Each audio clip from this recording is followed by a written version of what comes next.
예. 아마 그 최선희 그 외무상인가 아마 그 친구가 그 아마 미국과의 어떤 그 핵 문제, 비핵화 문제 관련해서 굉장히 강한 그 메시지를 던지는 것 같더라고요. 협상을 중단할 수 있다는 식으로. 예. 저는 그래서 한편으로는 사실 그것도 굉장히 중요한 문제거든. 우리가 이제 뭐 선거도 중요하고 또 한편으로는 그런 그 국제 상황도 우리가 알아야 되고 거기에 맞춰가지고 또 어떤 그 대응 전략을 가져갈 거냐 하는 것도 사실 중요합니다. 예, 예. 그래서 지금 현재 이제 오늘 그 평양에서 예. 그 메시지를 보면서 제가 느낀 부분은 그때 이들이 그 결국 그만큼 다급했구나 그런 생각을 많이 했어요. 예, 다시 예. 말씀드리자면은 지난번 하노이 회담 결렬로 인해 가지고 사실 이제 그 트럼프는 느긋한 반면에 김정은은 굉장히 어떤 그 예상과 달리 거의 뭐 속수무책으로 지금 상당히 그 사면초가에 빠졌다 이렇게 저는 바라보는데 예. 근데 결국 이제 문제는 미국에서 이번 그 하노이 회담 때도 그렇고 그 열렬 후에도 결국 볼턴이 이제 이 대북 관계를 좀 주도해 나가는 것 같아요. 예, 예. 그렇기 때문에 이제 볼턴 같은 경우 기본적으로 이 독재 집단들하고는 대화의 상대가 아니다는 그런 그 기본적 원칙을 갖고 있는 사람이 이 볼턴이거든요. 이 옛날 부시 정부 때도 어떤 그런 입장을 견지했고.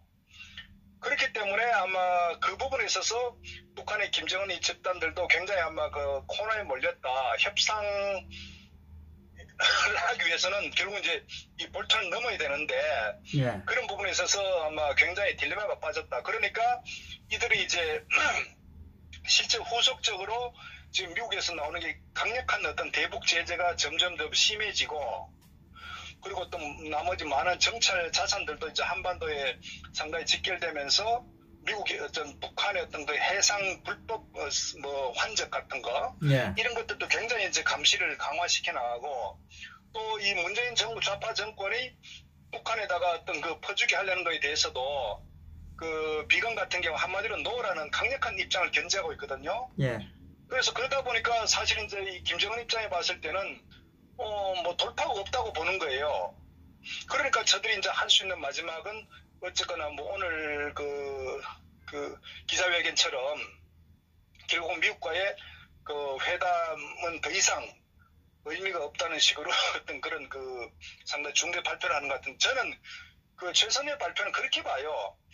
그 트럼프에게 어떤 그 애원하는 저는 실질적으로 뭐 그런 메시지라고 봐요. 그러니까 다시 한 번 더 기회를 달라. 저는 그런 그 하나의 그 하소연처럼 저는 들렸습니다. 예, 속을 숨기고, 그죠?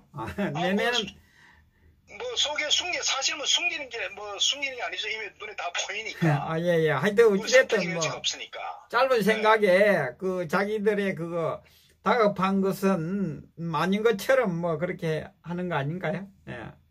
그러니까 원래 저들이 사실 그 패를 이미 그 하노이 때 패를 다 보여버렸어요. 예, 예.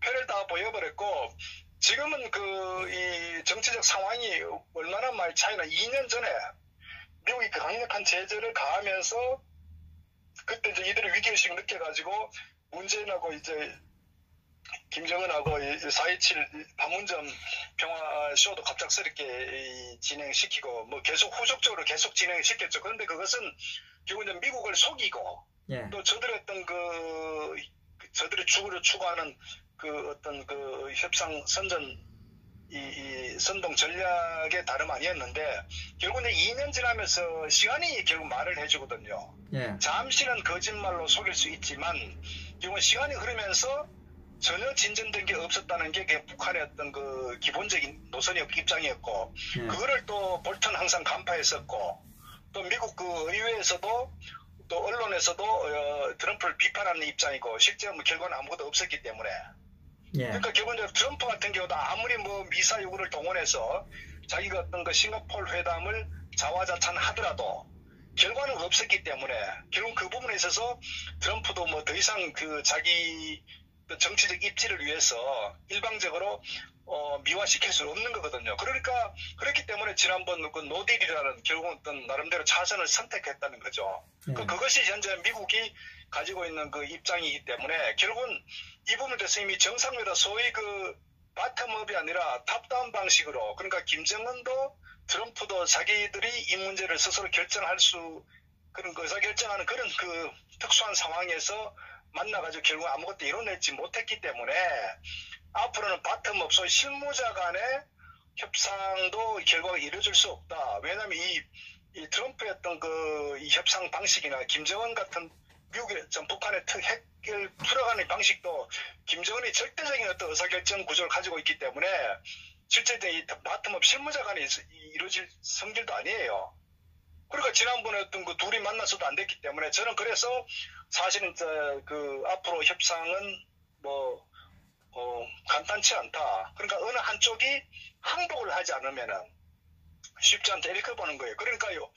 뭐 그런 측면이기 때문에 결국 이제 뭐 이 최선희 같은 경우도 결국은 자기 나름대로 김정은에게 했던 그 마지막 어떤 그 길을 열어주기 위해 가지고 강한 메시지 던졌는데 문제는 미국이 혼이 꿰뚫고 있다는 거죠. 그리고 북한의 약점을 이미 노출돼 버렸기 때문에 결국 협상이 이제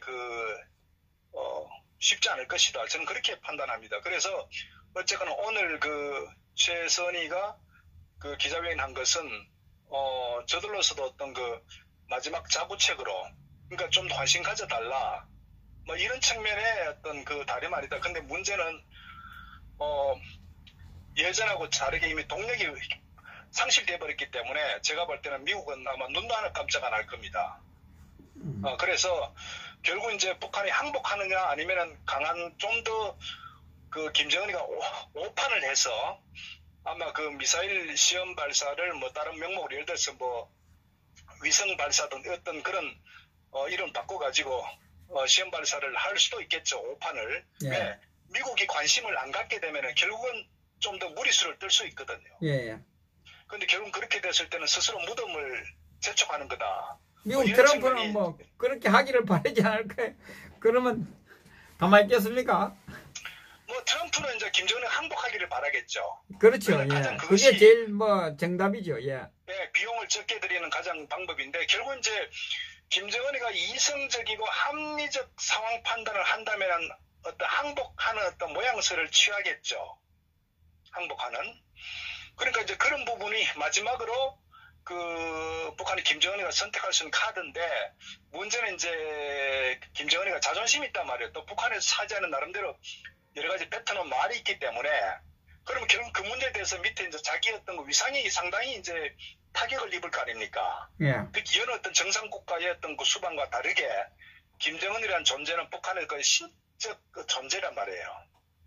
그러니까 그런 문제에서 본인이 뱉어온 부분이 있는데 과연 그것을 주워 담아가지고 지금까지 어떤 노선을 바꿀 수 있을 것이냐 하는 부분이 굉장히 아마 딜레마일 거예요. 그래서 사실은 결국은 자존심을 지킨다고 하면은 아마 그 미사일 발사를 강행할 것이고 그렇게 되면은 결국 뭐 결과는 뻔할 것이고 저는 이런 부분들이 현재 어떤 그 협상의 그 우위는 미국의 트럼프 미국 정부가 압도적으로 지금 그 가지고 있다 키는 그러니까 이제 그럴수록 아마 미국은 더 강하게 밀고 나갈 거예요. 예. 완전히 그 두 손 들고 아마 항복하기를 그런 식으로 밀고 나갈 겁니다. 그래서 아마 어떤 의미에서 보면 트럼프의 어떤 그 협상 전략 전술 같은 경우도 뭐 결과는 결국은 뚜껑 열어봐야 되겠지만은 지금까지는 어쨌거나 그 미국이 압도적으로 유리한 위치에서 지금 그 북한을 컨트롤하고 있다. 저는 이렇게 봅니다. 그런데 그 관련해서 이 문재인 좌파 정권도 굉장히 갑자기 당혹스러웠을 거예요. 왜냐 본인이 지금까지 결국 남한의 비핵화 또는 한반도 평화를 위해서 모든 어떤 그 역량을 거기다가 쏟아부었거든요. 예. 다른 거 다 팽개치고. 근데 예. 결국은 뭐 중재자든 뭐 운전자든 어떤 모든 것들의 수포로 돌아간다. 그래서 아마 조만간에 이제 김정은이가 아마 그 최종적인 그 발언을 하지 않겠습니까? 그 결과에 따라서 결국은 어떻게 보면은 이제 뭐 이 문재인 같은 경우도 아마 굉장히 운신의 폭이 좁아드는 그러니까 그 북한으로부터도 버림받는 왜냐하면 어차피 그 김정은이가 봤을 때 협상을 풀어갈 당사자는 미국이라고 보기 때문에 이미 그 문재인의 역할은 이미 상실됐다고 보는 거예요. 아무것도 할 수 없다는 걸 알기 때문에 그러니까 결국 이제 뭐 그런 측면에서 이 문재인 이 좌파 정권의 이 청와대 주사파애들도 할 수 있는 게 거의 뭐 제한적이고 아무것도 없다. 그 지금 이제 결국은 저는 그런 것 같아요. 그 처음부터 2년 전에 속이고 숨기고 어떻게 그 해보려고 했는데 그 모든 것들이 이제 2년이 지나면서 다 이제 그 오픈된 거예요. 속내가 완전히 드러나버리고 완전히 패가 드러났기 때문에 이제는 뭐 미국에서도 이 문재인 좌파 정권을 더 이상 신뢰하지도 않고 저는 모든 것에서 미국의 어떤 기본 정책은 이 대한민국이 없다는 전자에서 아마 모든 그 플랜을 지금 진행하고 있다. 저는 이렇게 봅니다. 그러니까 결국은 또 뭐 자업자득이죠. 자업자득이고 뭐 어쨌거나 저는 개인적으로 현재 이 안을 좀 빨리 끝내려면요. 그 세컨더리 보이콧 지정하는 게 저는 굉장히 가장 저는 현실적인 방법이라고 선택합니다. 세컨더리 보이콧 지정해버리는 게. 그러면 아마 그 김정은이 또 항복하지 않을 수가 없을 거예요. 지금 현재 북한은 경제적으로 우리가 상상하는 것보다도 훨씬 더 어려운 상황이 지금 놓여 있거든요. 지금 중국도 뭐 완전히 상강로 차단을 시켰기 때문에 특히 그 금년 말까지 원래 그 북한이 그 주 수출원이 그 광물 자원이거든요. 석탄이나 이런 그 여러 가지 그 광물 자원을 수출해서 외환을 저 버려 들어가지고 그걸 이제 연명했는데 수출이 완전 차단됐지 않습니까? 광물이. 그다음 수산업 같은 게 해봐야 얼마 되지도 않죠. 그 나머지 보따리 장사 같은 것도 뭐 거의 완전히 많이 축소됐죠. 그리고 또 이 북한의 그 노동자들 해외 그 노동자가 한 7만 명쯤 돼요. 근데 그 부분이 유엔에서 그때 그 유엔 부분이 금년 말까지가 만기란 말이에요. 그리고 결국 이제 보면은 뭐 돈이 없는 상태고 자원도 부족한 상태고 그러다 보니까 지금 어느 정도까지 심각한 상황이냐면은 북한의 그 군수 물자 있죠. 비축미까지도 지금 풀고 있는 상황이라고요. 그러니까 지금 거의 뭐 막판까지 정말 그 가고 있는 상황이기 때문에 그렇기 때문에 김정은이가 목매가지고 이렇게 그 미국하고 협상하려고 했는데 결국은 욕심이 과했다. 저는 기본적으로 그 핵을 보유하면서 미국을 속이면서 어떻게 자기들 얻어내려고 했었는데 그 전략이 실패했다. 이거예요. 그러니까 지금 현재 김정은은 극한 상황에서 정말 비핵화를 결단하든지 아니면 제가 볼 때는 뭐 굶어 죽든지 저는 둘 중 하나가 지금 현재 놓여 있는 김정은의 어떤 그 정치적 상황이다. 이렇게 저는 판단합니다. 그러니까 이 모든 것들을 중요한 미국이 혼이 꿰뚫고 있다는 겁니다. 그러니까 지금 이제 이거는 협상이 될 수가 없죠. 협상이라면 서로 패를 모르고 협상이 어떤 비슷할 때 협상이라는 이 언어가 성립되는데 지금 협상이라고 볼 수 없는 거예요. 완전히 노출됐고 힘의 우위가 지금 완전히 그 균형이 깨졌기 때문에 결국 이제 김정은을 설득할 수 있는 카드는 없다는 거 아닙니까? 그러니까 결국은 제가 봤을 때 김정은은 굉장히 간단치 않다고 저는 보는 거죠. 예, 하도 뭐 무시하고 있으니까 미국이 건드려 보는 거지 반응이 어떻는가? 그러니까 이제 왜냐면은 만약 볼턴 입장에서 미국은 원칙을 견제하면서 계속 강한 압박을 가하고 있기 때문에 결국은 이거 숨통을 끊어버린 거거든 북한을. 그러니까 결국 이제 지난번에 이제 얘들도 아마 이 전략을 조금 잘못 쓴 것 같아요. 그 하노이에서 이게 뭐 민간 부문 다 풀어달라 영변만 해체하면은 나머지 풀어달라는 이 굉장히 좀 무리한 요구를 했기 때문에 이 협상 전략적 측면에 있어서 어느 정도 자기들이 좀 더 많이 양보를 하고 어느 정도 정말 타협할 수 있는 그런 협상 가이드라인을 갖고 있어야 되는데 너무 미국의 입장을 무시한 자기들 입장에 욕심만 너무 과하게 했기 때문에 결국은 깨져버렸단 말이에요. 그러니까 제가 볼 때 그건 굉장히 협상의 어떤 시나리오를 좀 충분히 갖고 대처를 했었어야 되는데 저는 결국은 무리한 어떤 협상 전략으로 해서 아무것도 얻지 못하는 오히려 굉장히 코너에 몰려버리는 이런 상황이 이제 전개된다고 저는 봅니다. 예, 맞습니다. 문재인 정권은 돈은 돈대로 쓰고 고생은 고생대로 하고 원점으로 돌아온 상. 그러니까 이제 문재인 같은 굉장히 정치적으로 코너에 정말 위험한 게 뭐냐면은 오늘도 아마 어저께 갤럽에서 했던 보면 지금 이제 어쩌나 저들이 주로 이용했던 그 여론조사 기관 통해서도 결국 이제 그 44%.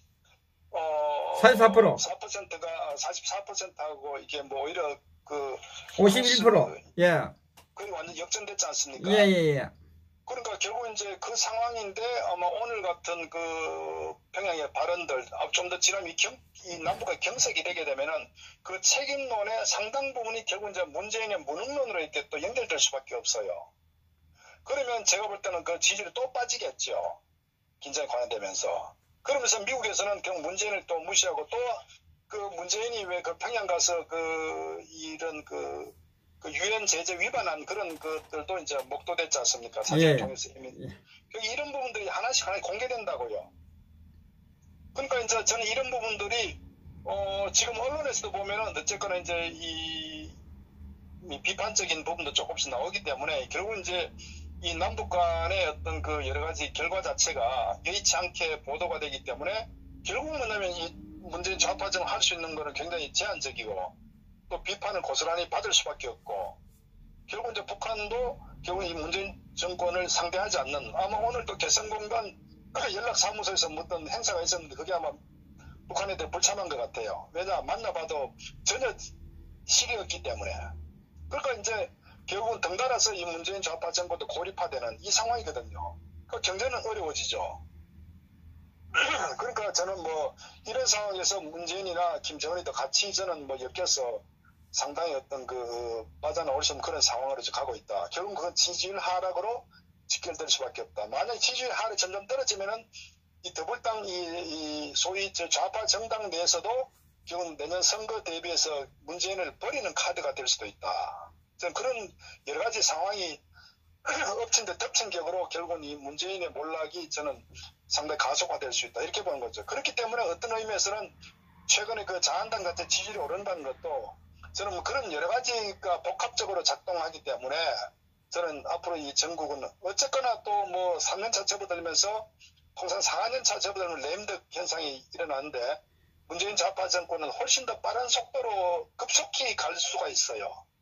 어떤 의미에서는 한 5월, 6월 정도 이 미북 관계가 점점 상황이 심각하게 하면은 제가 볼 때는 뭐 아마 엄청나게 빠른 속도로 아마 그 모든 책임론을 지게 될 것이다. 결국은 그렇게 되면은 이 아마 뭐 여러 가지 뭐 국회든 또는 어떤 뭐 사법부든 또 검찰 같은 이 권력의 눈치를 보는 이 세력들이기 때문에 저는 아마 누군가 책임져야 되는 이런 상황을 가게 된다. 그리고 또 뭐 정치적으로 또 국내 또 이 최근 개각 관련해서 아마 청문회가 있지 않겠습니까? 예. 그 부분에 대해서 또 여러 가지 이제 비판이 많이 또 쏟아나오면 그게 또 악재로 또 작용된다고요. 그 결국 이제 이 좌파 정권은 희망보다는 점점 그 어두운 어떤 측면만 계속 노출될 수밖에 없는 이런 정치적 상황으로 가고 있다. 저는 이렇게 보거든요. 결국은 뭐 어떻게 보면 저는 사필 규정이다. 자업자득이고 이렇게 지금 정치 상황이 흘러가고 있는 상황인데 어쨌거나 우리 대국 애국국민 이 당 입장에 봤을 때는 이 기회를 결국은 더 선명한 어떤 우파 정당으로 결국은 자한당하고 선명성 경쟁 차원으로 가져가야 되거든요. 예. 그런 측면을 저는 10분 활용해가지고 좀 헤게모니 싸움에서 좀 주도권 행사할 수 있는 그런 좀 전략적 방향으로 좀 갔으면 좋겠다. 예, 양쪽에서 표를 주워 담아야 되는데 양쪽에서 지금. 네, 또 하나 제가 우려스러운 거는 그 아마 주워 담다는 말이 표현이 그렇네. 예. 네, 그 연동형 비례제를 아마 이 소위 이 좌파 정당끼리 아마 합의한 것 같아요.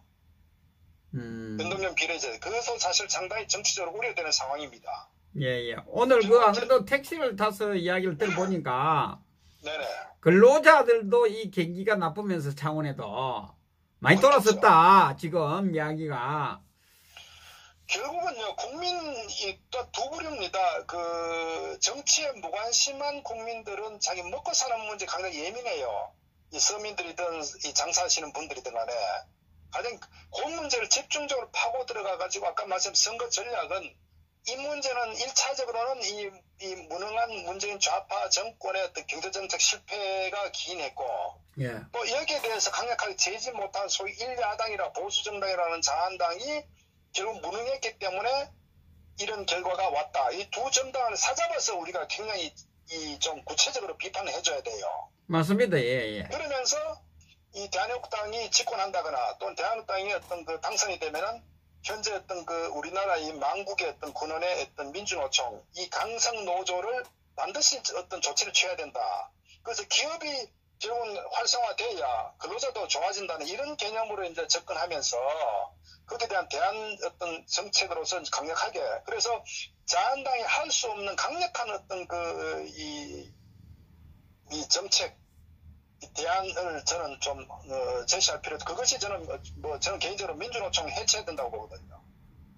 그래서 그 정도 강한 어떤 메시지가 필요하고 어떤 거기에 대해서 결국 어떤 여러 가지 당의 어떤 그 노선 또 국민들이 또 이렇게 그 관심 있을 만한 그런 저는 정책 대안을 좀 제시할 필요가 있다 이렇게 보고요. 어쨌거나 지금 앞으로 전국 상황은 여러 가지 복잡하게 흘러가고 지금 아까 말씀드렸다시피 연동형 비례제가 되는 목적도 이들이 뭐냐면은 결국은 그 소위 이 제들 정치적 의도가 있지 않습니까? 연동형 비례제가 두 가지거든요. 하나는 군소정당 소위 정의당이나 이런 민평당이나 또는 그 바미당 같은 얘들은 군소정당이기 때문에 예. 내년도 총선에서 사실은 그 살아나기 어렵거든요.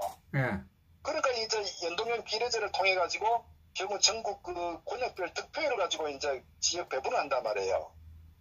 그러니까 그 부분에 대해서 결국은 그 자기들이 현재보다는 의석 확보를 좀 더 용이하게 할 수 있다. 이런 측면의 군소정당이 이제 목숨 걸고 연동형 비례제를 이제 집착하는 이유인데 또 이 더불당 내에서는 또 왜 그러냐면 어차피 자기들이 범좌파 정당이란 말이에요. 전체가.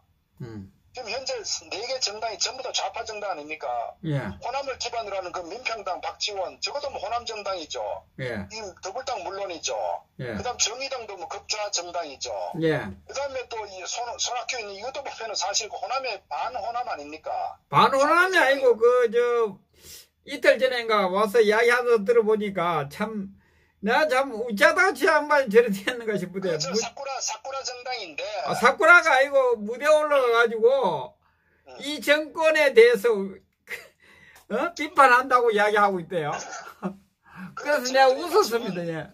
그러니까 이 더불당을 포함한 이 소위 4개 정당은 한 몸이라고 보면 되는 거예요. 예. 그래서 저들 같은 경우에 군소정당은 자신들의 어떤 의석을 확대할 수 있는 가능성 높은 것이 연동형 비례제이기 때문에 그걸 선호하고 또 이 좌파 더불당 입장에 봤을 때 어차피 내년도에 자신들의 어떤 그 의석을 많이 잃는다 과정했을 때 자기들 우굴이 많으면은 결국은 또 연합해서 전국을 어떻게 끌고 갈 수 있거든요. 그러니까 범좌파 세력이 커진다는 그래서 소위 말해서 우파 정당을 포위하는 이런 전략적 측면에서 연동형 비례제를 추진하는 목적이 있단 말이에요. 예, 예. 근데 제가 또 우려하는 거는 이 자한당은요, 이원집 정부제 또는 내각제를 또 밀고 나간다. 그래서 저는 이 두 가지를 결국은 저는 그 협상의 어떤 한 카드로 쓸 수 있다. 결국 뭐냐면은 의석 배분은 연동형 비례제든 현행 방법이든 간에 그거는 서로 간에 이제 그거는 어쨌건 타협하기 나름이에요. 그러나 그 기반 하에 국정의 어떤 그 권력 구조를 현 대통령제에서 그 이원집 정부제로 가져가는 이런 부분을 서로가 또 타협할 수도 있어요. 예. 그래서 우리가 사실 앞으로 국민들이 좀 그 정확히 인식해야 될 부분이 결국은 저 정치권들은 자신들 어떤 그 정치 권력을 서로가 어떤 헤게모니를 쥐고 흔들려고 하는 이런 그 정치적 의도에서 진행되고 있고 또 이 자한당 같은 경우도 결국 김무성 세력들은 잔악계나 이원집 정부제 이쪽을 계속적으로 완전 밀고 나가기 때문에 현재는 상당히 아마 거기에 방향성이 지금 가고 있다. 저는 이 부분에 대해서 또 어떻게 저는 앞으로 당의 어떤 그런 그 정책 방향 또 권력 구조에 대한 부분 강력하게 좀 더 견제해 나가는. 그래서 저는 대한민국당 같은 경우에 어떤 그 유불리를 떠나가지고 대한민국에 처해 있는 현 어떤 상황에서 대통령제 권력 구조는 전혀 지금 언급할 때가 아니다. 이 가지고 지금 나라를 분열할 거다. 그래서 현행 대통령제를 지속적으로 좀 주장해야 되고 특히 남북 간의 이런 굉장한 위기 상황에서 특히 대한민국의 특성을 고려했을 때는 반드시 대통령제를 해야 된다. 의원내각제는 결국은 이 권력을 국회에다가 완전히 떠먹이는 국민의 어떤 영원히 앞으로 투표도 못할 인상 온다는 것을 좀 강력하게 좀, 왜냐면 그것이 국민이 원하는 거거든요. 그러니까 결국 어떤 앞으로 그 당의 노선과 어떤 그 정책 대화 같은 게 국민이 원하는 쪽으로 자한당은 어차피 내각제를 하려고 하니까, 그래서 저는 그런 측면도 좀 고려해서 그 정책적 그 대안을 좀 수립하면 좋겠다 이런 생각을 합니다. 예, 조지 대표님 뭐 그 최고위원하고 시간이 날 때마다 뭐 그 이야기를 다 하고. 그러니까 그것이 굉장히 중요한 정책이에요. 왜? 국민들은 내각제를 원치 않거든요. 예, 비례대표 연동형 비례대표제도 그 대한애국당이 유리하지만 그 그렇죠. 반대한다고 분명히 그 조지 대표님 모습 박았습니다. 예. 그러니까 그것이 바로 저는 국민들과 함께하는 그 대한애국당의 어떤 그 어떻거나 국민들에게 지지받을 수 있는 그런 정책 대안 중에 하나다. 저는 그렇게 봅니다. 예, 감사합니다. 수고하셨습니다. 네네. 네.